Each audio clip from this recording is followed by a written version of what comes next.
नमस्कार, मैं हूं दीपाली राणा। आप देख रहे हैं आवाज समाचार। शुरुआत इस वक्त की हेडलाइंस के साथ।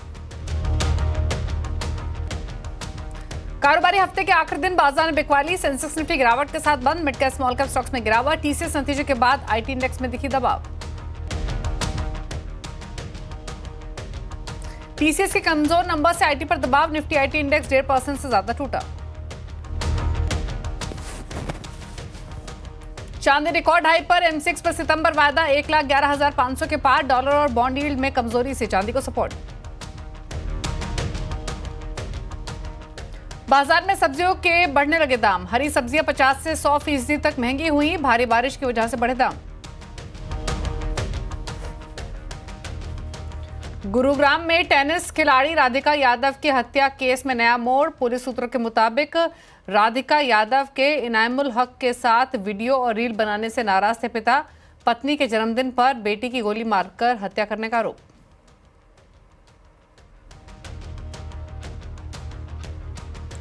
कनाडा में कॉमेडियन कपिल शर्मा के रेस्टोरेंट पर फायरिंग। खालिस्तानी आतंकी हरजीत सिंह ने ली जिम्मेदारी। मुंबई में कपिल शर्मा की सुरक्षा के लिए पहुंची पुलिस।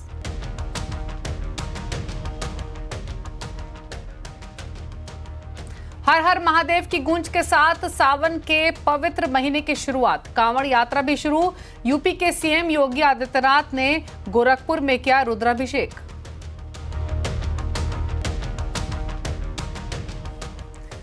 आप देख रहे हैं आवाज समाचार। शुरुआत करेंगे मार्केट अपडेट के साथ। कारोबारी हफ्ते के आखिरी दिन बाजार में बिकवाली हावी रही। सेंसेक्स निफ्टी गिरावट के साथ बंद हुए। सेंसेक्स 690 पॉइंट गिरा तो निफ्टी में 205 पॉइंट की गिरावट के साथ क्लोजिंग होते हुए दिखी। Mid cap small cap stocks में बिकवाली रही तो टीसीएस के नतीजों के बाद आईटी इंडेक्स में काफी प्रेशर रहा। डिटेल्स लेते हैं कंचन नौटियाल से। कंचन, बताइए कैसा रहा आज बाजार का एक्शन? तो हफ्ते के आखिरी कारोबारी दिन में अगर हम बाजार की बात करें तो एक कंसोलिडेशन का फेज भी आज के सत्र में देखने को मिला। देखिए, काफी सारे इवेंट्स थे जो आज लाइनअप थे जिसका रिएक्शन हमें सीधा सीधा मार्केट में आता हुआ दिखाई दिया है। आईटी पैक में आज काफी ज्यादा एक्शन था because of TCS numbers street को पसंद नहीं आए हैं। जो गाइडेंस आई है वो भी इतनी ज्यादा होपफुल नहीं नजर आ रही है। टाटा लेक्सी के नंबर्स ने भी कहीं ना कहीं इस टाइम पे स्ट्रीट को नाखुश किया है। इरेडा के नंबर काफी ज्यादा खराब आए हैं, उसके चलते काफी ज्यादा हमें बाजार के अंदर एक्शन देखने को मिला है। मिड कैप में गिरावट है, बैंकिंग में गिरावट है, निफ्टी में गिरावट है और सेंसेक्स भी आज गिरावट के साथ ही बंद हुआ है। लेकिन हम देखें पूरे ही हफ्ते में कंसोलिडेशन का जो फेज है हमें देखने को मिला है। अब बात कर लेते हैं कि स्टॉक स्पेसिफिक एक्शन आज के सत्र में किस तरीके का रहा है। देखिए, एचयूएल यहाँ पे जो कंपनी के मैनेजमेंट है उसमें हमें बदलाव देखने को मिला है जिसके चलते यहाँ पे अच्छे खासे 5% के गेन देखने को मिले हैं। एसबीआई लाइफ 1.5% का इजाफा, सन फार्मास्यूटिकल करीबन 1% ऊपर और इंडसइंड बैंक भी करीब 1% की बढ़त के साथ बंद हुआ है। अर्निंग सीजन की शुरुआत हो गई है, इसके चलते स्टॉक स्पेसिफिक एक्शन बाजार में काफी ज्यादा देखा गया है। लूजिंग पॉकेट में टीसीएस, जैसे कि मैंने आपको बताया नंबर्स खराब आए हैं। एमएनएम की बात करी जाए तो यहाँ पे करीब 3% की गिरावट देखने को मिली है। हीरो मोटोकॉर्प में 3% की गिरावट और बात करें बजाज ऑटो की, यानी कि पूरे ही ऑटो पैक में एक प्रेशर बना हुआ है। एक तो ग्लोबल अनसर्टेनिटी है, टेरिफ की जो चीजें हैं वो इस टाइम पे क्लियर नहीं है। नंबर्स इतने पॉजिटिव साइड में नहीं आ रहे हैं जो रिफ्लेक्शन यहाँ पे दिखाई दे रहा है। मिड कैप की बात करी जाए तो मैनकाइंड फार्मा में 2% के गेन, जेएसडब्ल्यू इंफ्रा यहाँ पे 2.25% की तेजी, एल्केम फार्मा में यहाँ पे 2.25% की तेजी और एनएलसी इंडिया भी करीब 1.5% की बढ़त के साथ आज के सत्र में बंद हुआ है। बात करते हैं नेगेटिव साइड की। IREDA numbers, asset quality, Gensol का जो केस था बड़ा झटका लगा है। इसके अलावा जो दूसरा बोरोवर है वो भी इस टाइम पे एनपीए घोषित हो गया है। बीएससी यहाँ पे भी 4.25% की कमजोरी। पूना वाला फिन में अगर हम देखें तो 3.25% की कमजोरी और सोलार इंडस्ट्री भी करीब 3% की कमजोरी के साथ आज के सत्र में बंद होता हुआ नजर आया। लेकिन काफी सारे पॉकेट्स ऐसे थे जहां पे जो तेजी का मोमेंटम है वो अच्छा खासा हमें देखने को मिला है। जैसे कि हमने बात करी एफएमसीजी पैक में इनफैक्ट अच्छी खासी तेजी थी। एचयूएल, डाबर जैसे काउंटर्स ने बाजार को आज खुश किया है। शुक्रिया कंचनी डिटेल्स बताने के लिए। और पहली तिमाही में देश की सबसे बड़ी आईटी कंपनी टीसीएस के नतीजों में सुस्ती देखने को मिली है। भारतीय कारोबार के साथ यूरोप, यूके के बिजनेस में भी दबाव रहा। आखिर क्या रही इसकी वजह, इस पर टीसीएस के मैनेजमेंट से हमारे सहयोगी यतिन मोहता ने बातचीत की। जिस हिसाब से क्वार्टर शेप अप हुआ है, ग्रोथ में थोड़ा डिसअपॉइंटमेंट हुआ है, थोड़ा एक स्लो डाउन हुआ है। क्या आपको लगा ये कंप्लीटली अनएक्सपेक्टेड था इतना ज़्यादा स्लो होना Q1, और अगले 3 क्वार्टर में क्या आपको लगता है अभी भी अनसर्टिनिटी बनी हुई है? सो अगर आप ये क्वार्टर का ग्रोथ देखें तो एक बड़ा पोर्शन जो है वो जो हम एक प्रोजेक्ट कर रहे थे इंडिया ज्योग्राफी में, which was being delivered on a very massive scale and on an accelerated basis. And we had called it out. 100,000 sites deliver करने की थी, उसमें से प्रैक्टिकली 90-95,000 हो गई थी, बाकी कुछ एक अभी हुई है. तो वो कंसिडरेबल रैप डाउन था. अगर हम इंटरनेशनल मार्केट देखें, वहाँ पे हमारा परफॉर्मेंस रिलेटिवली बेटर रहा था. वो मार्केट में जो डी ग्रोथ है sequential has been 50 basis points. And अगर वो देखें एक्सपेक्टेशंस के मुकाबले इट इज़ वेरी नियर. अभी अगर इंटरनेशनल मार्केट्स की बात करें तो जब हमारा when we went into the quarter we expected growth to come in, but जो मैक्रो एनवायरनमेंट है उससे clients have been cautious. So हमने कुछ अमाउंट ऑफ डिस्क्रिशनरी स्पेंड्स पे प्रेशर देखा. हमने देखा कस्टमर्स डिसीजंस डिले कर रहे हैं एंड प्रोजेक्ट डिफरल्स कर रहे थे. वो मेनली मई और जून में दर्शित हुआ. And that is what sums up the performance. We expect that as decisions get taken whichever way and clients know that that is the way forward rather than a start pause situation. I think things should improve.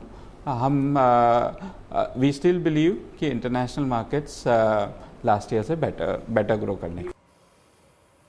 और HUL में आज जोरदार तेजी रही. दरअसल रोहित जावा के इस्तीफे के बाद हिंदुस्तान यूनिलीवर ने प्रिया नायर को एमडी और सीईओ बनाने का ऐलान किया. देश की सबसे बड़ी एफएमसीजी कंपनी की कमान संभालने वाली प्रिया नायर पहली महिला होंगी. खबर पर और डिटेल्स लेते हैं यतिन मोता से. यतिन, बताइए, आज एक अच्छा एक्शन एचयूएल में, क्या कारण रहे? प्रिया नायर की नियुक्ति को इतना पसंद क्यों किया गया? एचयूएल कहीं ना कहीं नए बॉस के आगाज से के चलते यहाँ आपको ज़बरदस्त तेज़ी देखने को मिल रही है. रोहित जावा साहब जो आउटगोइंग एमडी और सीईओ वो रिप्लेस होंगे और प्रिया नायर, जैसे कि आपने बताया, नई एचयूएल की बॉस रहेंगी. 30 साल का रिच अनुभव और सबसे इम्पॉर्टेंट बात, अभी वो करंटली ब्यूटी और personal care segment globally head करती है, वहाँ की वो प्रेसिडेंट है. तो कहीं ना कहीं अगले 5 सालों के लिए इनके हाथ में कमान रहेगी और 1 अगस्त से वो एमडी और सीईओ का पदभार संभालेंगी. रोहित जावा का जो निकलना था वो कहीं ना कहीं एक ऐसा चेहरा यूनिलीवर ने रखा है जो कि बाज़ार को कॉन्फिडेंस दे रहा है और नए बॉस प्रिया नायर के चलते यहाँ तेज़ी देखने को मिल रही है. और ये फर्स्ट वुमेन सीईओ कंपनी की बनेगी सिंस इंसेप्शन. सो कंपनी की सबसे पहली वुमेन सीईओ का दर्जा भी इनको मिलेगा. और जहाँ तक कि ब्रोकरेज का सवाल है, इनको लगता है ये मूव पॉजिटिव है. और अगर हम ब्रोकरेज टारगेट्स की भी बात करें तो करंट मार्केट प्राइस से कई ऊपर यहाँ आपको टारगेट प्राइस आते हुए नज़र पड़ रहे हैं. तो ओवरऑल अगर रुझान वाइज अगर हम देखें तो कहीं ना कहीं एचयूएल में आपने अच्छे रिटर्न्स देखे हैं पिछले 1 दशक में. और कहीं ना कहीं लास्ट 5 साल काफ़ी चैलेंजिंग रहे हैं. तो आने वाले कैसे 5 साल रहेंगे इनकी लीडरशिप में, जैसे कि वॉल्यूम ग्रोथ की रिकवरी कैसी रहेगी, ग्रामीण इलाके किस तरीके से फोकस में रहेंगे, तो ये देखा जाएगा. शुक्रिया इतनी डिटेल्स बताने के लिए. लेकिन आगे बढ़ेंगे और बात करेंगे बिहार से जुड़ी हुई, जो कि बहुत इंटरेस्टिंग है. दरअसल बिहार इन दिनों चर्चा में है. पॉलिटिक्स की खबरें आप तो सुनते ही रहते होंगे, लेकिन हम आपको बिहार का एक और दिलचस्प फैक्ट बताते हैं. बिहार में इक्विटी कल्चर की नई बहार आई हुई है और ये देश के टॉप 10 में शामिल हो गया है. क्या है पूरी रिपोर्ट, जानते हैं आशीष चतुर्वेदी से. आशीष, बताइए. बड़ी इंटरेस्टिंग रिपोर्ट यहाँ पर सुबह निकल कर आई है, जहाँ पर बताया जा रहा है कि देश भर में देखिए इक्विटी कल्चर तो लगातार बढ़ता ही जा रहा है, लेकिन जो छोटे राज्य हैं, छोटे शहर हैं, यहाँ पर लगातार निवेशकों की संख्या बढ़ती जा रही है. और अब ऐसे में बिहार ये काफ़ी ज़्यादा आगे निकल कर रहा है और इक्विटी मार्केट की बहार यहाँ पर आपको पूरी तरीके से देखने को मिलेगी 2020 से. और अभी फिलहाल 2025 मई तक का डेटा है मेरे पास. इसमें अगर आप देखें तो ज़बरदस्त ग्रोथ आपको देखने को मिली है, जहाँ पर एक तरफ 2020 में निवेशकों की संख्या थी केवल 7 लाख. मैं बिहार की बात कर रहा हूं. अब ये बढ़कर 52 लाख हो गई, 50 लाख के पार यहां पर आंकड़ा देखने को मिला है और लगातार बड़ी ग्रोथ है. आप CAGR तो अगर आप देखें तो ऑलमोस्ट 49% के आसपास का निकल कर आएगा. जबरदस्त बढ़त यहां पर आपको देखने को मिली है. और अब बिहार जो टॉप 10 मोस्ट एक्टिव इन्वेस्टर्स का जो स्टेट्स है, इसमें अपनी जगह बना चुका है और इसमें दिल्ली, हरियाणा, पंजाब इनको पीछे छोड़ दिया है. और दरअसल ग्रोथ की बात करें तो ग्रोथ भी यहाँ पर बड़ी ज़बरदस्त देखने को मिली है. अब आप परसेंटेज की ग्रोथ देखें 2020 से लेके अब तक की, तो इसमें आप देखें बिहार नंबर 1 पर नजर आएगा. 650% की ग्रोथ है. यूपी में 470, राजस्थान में 400, MP में 250 और पश्चिम बंगाल यहाँ पर भी अगर आप देखें तो ग्रोथ काफ़ी बढ़िया देखने को मिली है. 240% का जो राइज है इन्वेस्टर बेस में आपको यहाँ पर देखने को मिला. लेकिन ऐसा नहीं है कि जो बिहार के निवेशक हैं सिर्फ डायरेक्ट इक्विटी मार्केट्स में निवेश कर रहे हैं, ये म्यूचुअल फंड्स को भी काफ़ी अपना रहे हैं। और म्यूचुअल फंड्स में अगर आप देखें तो जितने बिहार के लोग म्यूचुअल फंड्स में निवेश करते हैं, इनमें से 89% की जो पसंद है वो प्योर इक्विटी फंड्स है। तो इक्विटी मार्केट्स पर जो भरोसा है बिहार का लगातार बना हुआ है। इसके अलावा अगर आप देखें तो दूसरे राज्य हैं, इनमें भी एक बार रिविजिट करना चाहिए कि 2020 से लेकर अब तक ग्रोथ कैसी है। तो महाराष्ट्र और साथ में गुजरात, इनका तो ट्रैक रिकॉर्ड लगातार रहा है कि इन्वेस्टर बेस यहाँ पर काफ़ी ज़्यादा रहता है। तो अब महाराष्ट्र में देखिए ग्रोथ किस प्रकार की देखने को मिली, जहाँ पर 60 लाख का इन्वेस्टर बेस था, अब वो बढ़कर 1.86 करोड़ हो गया। उत्तर प्रदेश में 23 लाख से सीधे बढ़कर 1 करोड़ 31 लाख, ग्रोथ यहाँ पर भी ज़बरदस्त देखने को मिली है। गुजरात 38 लाख से सीधे 1 करोड़, अब गुजरात में निवेशक 1 करोड़ से ज़्यादा हैं। पश्चिम बंगाल, राजस्थान और बिहार की तो बात हम सुबह से कर ही रहे हैं, जहां पर 7 लाख से अब आंकड़ा बढ़कर हो गया है तकरीबन 52 लाख। शुक्रिया आशीष, इंटरेस्टिंग रिपोर्ट शेयर करने के लिए। और बाजार अभी ठहरा हुआ लग रहा है, ऐसा लग रहा है कि वो किसी बात का इंतजार कर रहा है। तो आवाज अड्डा में आज इसी पर करेंगे हम चर्चा, किसका है इंतजार, शाम 7:57 पर।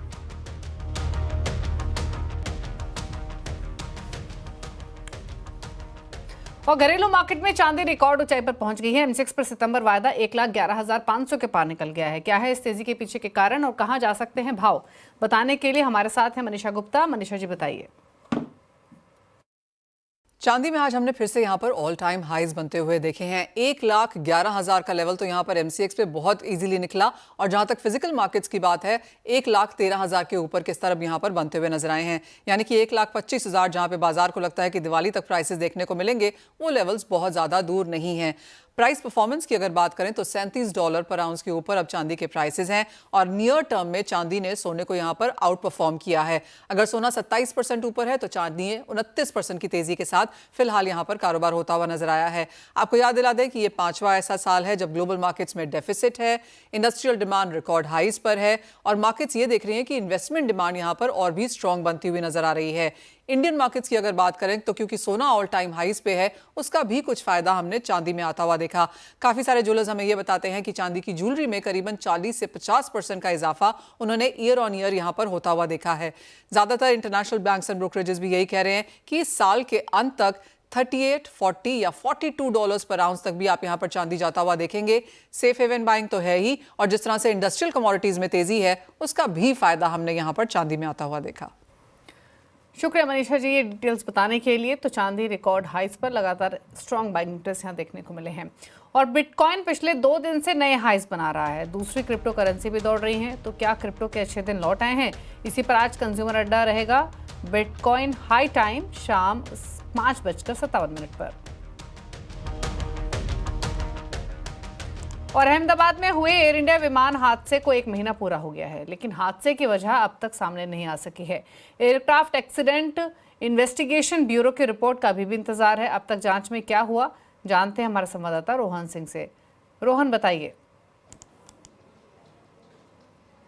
जी, पिछले 25 सालों का ये सबसे बड़ी दुर्घटना थी, और 1 महीने हो गए हैं इस हवाई दुर्घटना को, और अब तक जो इसकी प्रिलिमिनरी रिपोर्ट है उसका इंतज़ार अभी भी जारी है। जो AIB के सूत्र में बता रहे हैं वो कोई टाइमलाइन फ़िलहाल हमें नहीं दे रहे हैं कि वो कब तक इसे जारी करेंगे, लेकिन जो इससे पहले का प्रेसिडेंट रहा है, किसी भी दुर्घटना के 1 महीने के बाद जो प्रिलिम रिपोर्ट होती है वो जारी हो जाती है या पब्लिक डोमेन में आ जाती है, और उसके बाद जो फाइनल रिपोर्ट है उसको आने में कई महीने लग सकते हैं। जो शुरुआती रिपोर्ट होती है उसमें कुछ मुख्य कारण या फिर एक इंडिकेशन हो सकता है कि किस दिशा में जांच बढ़ रही है, लेकिन फिलहाल इस केस में अभी तक ऐसा नहीं हुआ है। अभी तक जो प्रिलिमिनरी रिपोर्ट है उसका भी इंतज़ार जारी है। हालांकि कुछ अंतर्राष्ट्रीय मीडिया, वॉल स्ट्रीट जर्नल ने जो NTSB के हवाले से जो कुछ खबरें कही हैं उसमें फ्यूल कंट्रोल स्विच के रोल भूमिका पर काफ़ी सवाल उठाए हैं। उसका जो यूज़ है वो सही हुआ या नहीं हुआ, इस पर सवाल उठाए जा रहे हैं। इसमें बता दें कि NTSB भी इस जांच में AIB के साथ है। हालांकि ये ऑफिशियल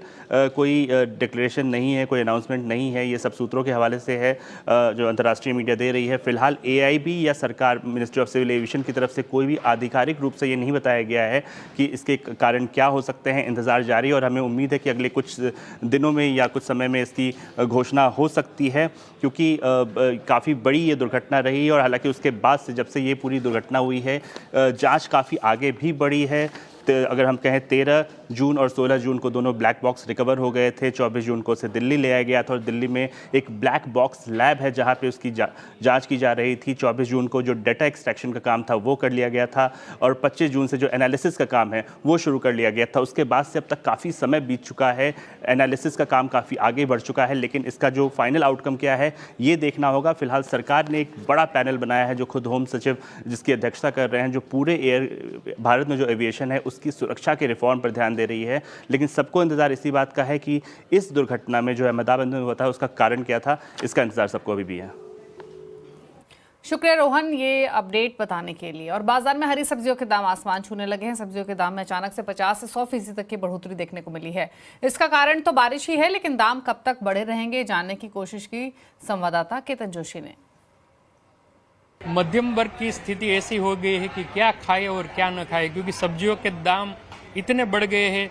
देखिए टमाटर जो कि आवश्यक एक सब्जी का हिस्सा है वो 60 रुपया, आलू 30, प्याज 30, भिंडी है वो 60 से 120, फूल गोभी 60 से 120, लौकी जहां 30 रुपये में मिल रही थी सिर्फ 15-20 दिन पहले वो 80 रुपये हो गई। बैंगन, पालक, करेला 120 से 150 तक बढ़ गए हैं। तो आइए यहाँ पर जो खरीदार है उनसे हम बात करते हैं। अच्छा बताइए कि कितनी इतनी अपेक्षा थी कि इतने दाम बढ़ेंगे, क्या कहेंगे आप? बहुत दाम बढ़ गए, बहुत सब्जियां महंगी है, क्या खाए क्या ले क्या ना ले पता ही नहीं चलता, बहुत महंगी है सब्जी। आइए हम रिटेलर से पूछते हैं ये दाम कब तक बढ़े हुए रह सकते हैं? दाम अभी सितंबर तक रहेगा। अभी माल भी आगे से माल कम आता है बारिश है और ज़्यादा आता नहीं, माल कम आता है, इसके लिए भाव ज़्यादा रहेगा अभी सितंबर तक। बिल्कुल, तो आने वाले कुछ महीने तक ऐसे ही महंगी सब्जी खाने के लिए हमें तैयार रहना पड़ेगा। केतन जोशी, अहमदाबाद। और रेयर अर्थ मैग्नेट के घरेलू निर्माण को बढ़ावा देने के लिए केंद्र सरकार बड़ी योजना लेकर आ रही है। भारी उद्योग मंत्री एचडी कुमारस्वामी ने आज बताया कि सरकार ने 1345 करोड़ रुपए की सब्सिडी स्कीम का प्रस्ताव तैयार किया है, जिसके तहत चुनिंदा कंपनियों को एंड टू एंड प्रोसेसिंग के लिए प्रोत्साहन दिया जाएगा। Some progress is going on. We already allocated 1,345 crores. 1,345 crores. We are selecting 2 manufacturers. तरफ हरियाणा के गुरुग्राम में राधिका हत्याकांड में आरोपी पिता दीपक यादव की आज कोर्ट में पेशी हुई। सुनवाई के दौरान कोर्ट ने दीपक यादव को 1 दिन के पुलिस रिमांड पर भेज दिया। दरअसल 25 साल की junior international tennis player Radhika Yadav की गुरुवार को उसके पिता ने गोली मारकर हत्या कर दी। शुरुआती जांच में पता चला कि राधिका यादव एकेडमी चलाती थी, जिससे अच्छी खासी कमाई हो रही थी। इधर लोग राधिका के पिता को ताने मारते थे। लोगों के तानों से तंग आकर पिता ने उसे टेनिस एकेडमी बंद करने के लिए कहा, लेकिन राधिका नहीं मानी, जिसके बाद आरोपी ने गुस्से में आकर उसे गोलियां मार दी। और इस सब के बीच राधिका मर्डर केस में एक नया एंगल सामने आ रहा है। सूत्रों के मुताबिक इनामुल हक नाम के लड़के के साथ राधिका यादव ने म्यूजिक वीडियो बनाया था, जिसे लेकर पिता दीपक यादव नाराज थे। नाराजगी के चलते दीपक यादव ने अपनी ही बेटी राधिका यादव की हत्या कर दी।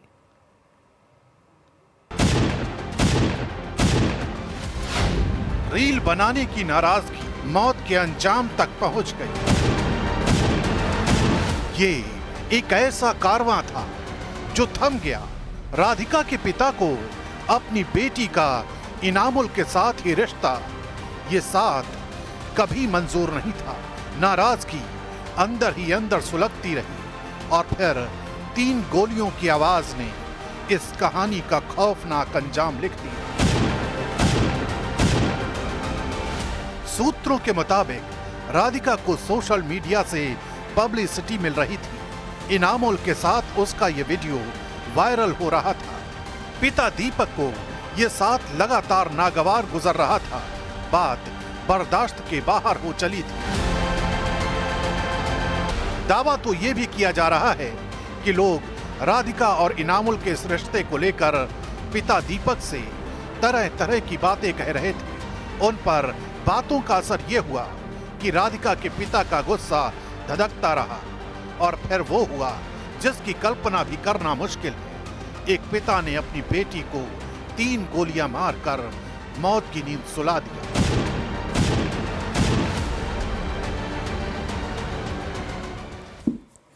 और आज मुंबई में कॉमेडियन कपिल शर्मा के घर ओशिवारा पुलिस पहुंची। दरअसल कल कनाडा में कपिल के कैफे पर फायरिंग हुई थी, जिसके बाद कपिल की सुरक्षा के मद्देनजर ओशिवारा पुलिस मुंबई में कपिल के घर पहुंची। आतंकी हरजीत लड्डी ने कैफे पर फायरिंग की जिम्मेदारी ली है, जो निहंग सिखों पर कपिल के बयान से नाराज थे।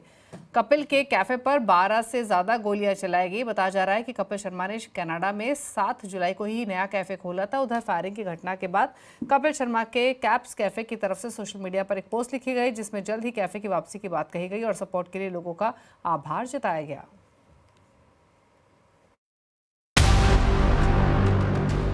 कनाडा के ब्रिटिश कोलंबिया के सरे शहर में कॉमेडियन कपिल शर्मा के रेस्टोरेंट कैप्स कैफे पर रात 1:50 पर फायरिंग हुई। खालिस्तानी आतंकियों ने 12 से ज्यादा राउंड फायरिंग की। जिस समय ये घटना हुई उस वक्त कैफे के अंदर स्टाफ भी मौजूद था, लेकिन गनीमत रही कि कोई घायल नहीं हुआ। सरे पुलिस के मुताबिक 10 जुलाई 2025 को तड़के 1:50 पर सरे के न्यूटन इलाके में 8400 ब्लॉक 120 स्ट्रीट पर एक बिजनेस पर गोलीबारी की घटना हुई। सरे पुलिस सर्विस के अधिकारियों ने गोलीबारी की सूचना पर तुरंत कार्रवाई की। फायरिंग में बिजनेस को नुकसान पहुंचा। स्टाफ मौके पर मौजूद था, लेकिन कोई घायल नहीं हुआ। सरे पुलिस की फ्रंटलाइन इन्वेस्टिगेटिव सपोर्ट टीम जांच का नेतृत्व कर रही है, जिसमें सबूत जुटाना, गवाहों से पूछताछ और सर्विलांस वीडियो का विश्लेषण शामिल है।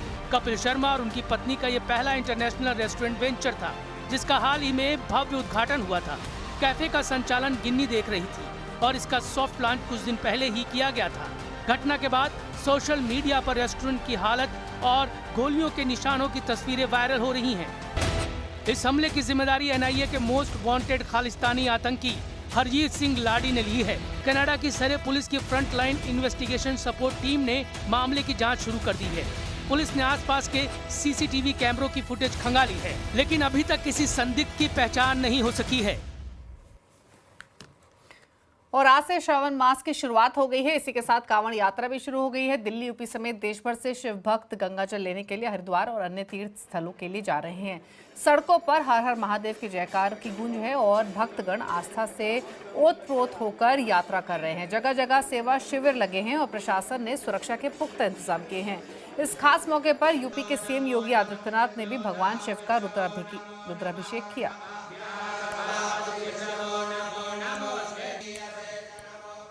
लॉर्ड्स टेस्ट का आज दूसरा दिन है। इंग्लैंड ने अपनी पहली पारी में अभी तक 7 विकेट के नुकसान पर 271 रन का स्कोर बना लिया है। इंग्लैंड की पारी में अभी तक सबसे ज्यादा योगदान रहा जो रूट का, जिन्होंने शानदार शतक बनाया। लेकिन आज भारत की तरफ से सबसे बड़ा योगदान आया जसप्रीत बुमराह की तरफ से। उन्होंने जो रूट के साथ क्रिस वोक्स और इंग्लिश कप्तान बेन स्टोक्स को पवेलियन भेजा।